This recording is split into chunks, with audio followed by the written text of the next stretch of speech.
ဒီနေ့မှာတော့ iOS 17တင်ထားပြီးတော့ message charging support လုပ်တဲ့ iPhone တွေမှာstandby feature လေးကိုအသုံးပြုလို့ရတဲ့အကြောင်းလေးကိုပြောသချင်ပါတယ်။ဒီ feature ကိုအသုံးပြုဖို့အတွက် iOS 17တင်ထားတဲ့ iPhone ရဲ့ setting မှာဆိုရင် standby ဆိုပြီးတော့ setting လေးပါပါတယ်။ဒီ standby နဲ့ဝင်ပြီးတော့ standby mode ကို on ပေးရမှာဖြစ်ပါတယ်။အဲ့ဒီမှာ night mode ကလည်း default အနေနဲ့ on ထားမှာဖြစ်ပါတယ်။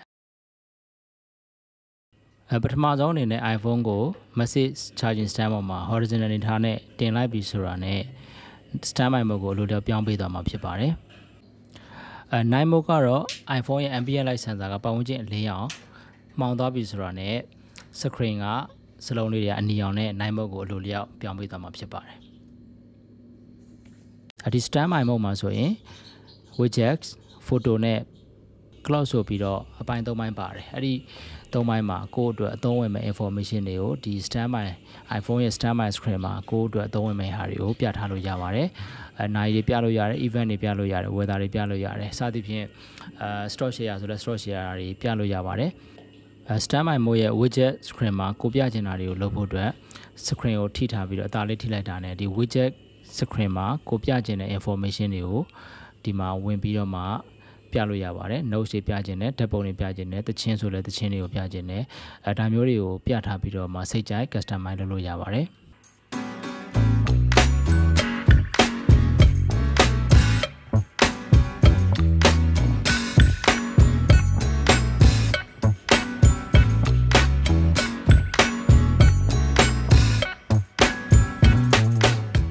standby mode ရဲ့ photo session မှာလည်း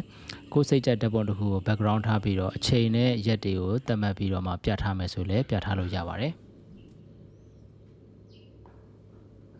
cloud session ကတော့ iPhone ကိုဇပွဲတင်နာရီပုံစံလေးကိုအဓိကပြောင်းပေးမှာဖြစ်တဲ့အတွက်နာရီပုံစံလေးကိုယူစိတ်ကြိုက်ရွေးလို့ရပါတယ်။ analog version ပုံစံ digital version ပုံစံ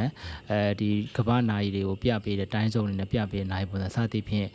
ကိုယ်စိတ်ကြိုက်နာရီဇပွဲတင်နာရီပုံစံလေးမျိုးပြောင်းပေးမယ့်ပုံစံလေးကိုပြောင်းလို့ရပါတယ်။အဲ့ဒီတစ်ခုချင်းစီရဲ့နာရီ interface ကိုလည်းစိတ်ကြိုက်ဝင်ပြီးတော့မှ color တွေချိန်တာမျိုး background တွေချိန်တာမျိုးဝင်ပြီးတော့မှပြောင်းလို့ရပါတယ်။ဒီ standby feature လေးကတော့ကိုညအိတ်တဲ့အချိန်မှာကိုယ့်ရဲ့ iPhone ကို wireless charging သွင်းထားတဲ့အချိန်မှာကိုယ့်ရဲ့ iPhone ကစပွဲတင်နဲ့ကိုယ် standby စောင့်နေတဲ့ gadget တစ်ခုအဖြစ်အသုံးတော်ခံနေမဲ့ feature လေးဖြစ်ပါတယ်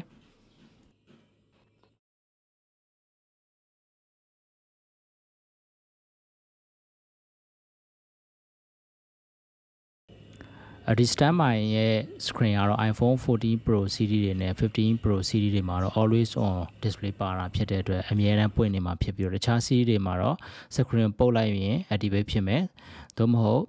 ဒီ charging တင်ထားတဲ့ stand ကို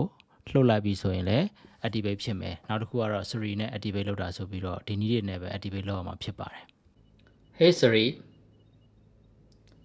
set the timer for 10 seconds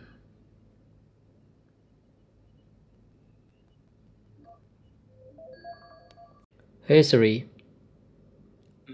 never mind standby feature လေးကိုမိတ်ဆက်ရင်းနဲ့အခု gadget video မှာသုံးထားတဲ့ gadget လေးကတော့ကျွန်တော် Dr.Mac မှာကမ္ဘာအကောင်ဆုံး 3D တွေကတစ်ခုဖြစ်တဲ့ 𝗵𝗵𝗵 3D printer နဲ့ထုတ်ထားတဲ့message charging stand လေးဖြစ်ပါတယ်ဒီ charging stand လေးကိုကျွန်တော် Dr.Mac မှာမှာယူလို့ရပါတယ်မှာယူမယ်ဆိုရင်စိတ်ကြိုက်အရောင်နဲ့မှာလို့ရတယ်လို့ကိုယ့်ရဲ့နာမည်ကိုဒီ stand charging stand မှာတစ်ခါတည်းထိုးပြီးတော့မှာကျင်နေဆိုရင်လည်းစိတ်ကြိုက် customize လုပ်ပြီးတော့မှာယူမယ်ဆိုမှာလို့ရပါတယ်ဒီ stand လေးကိုအသုံးပြုပြီးတော့မှအခု video ထဲမှာသုံးသွားရဲပြောပြသွားတဲ့ standby feature လေးတွေကိုအသုံးပြုလို့ရမှာဖြစ်ပါတယ်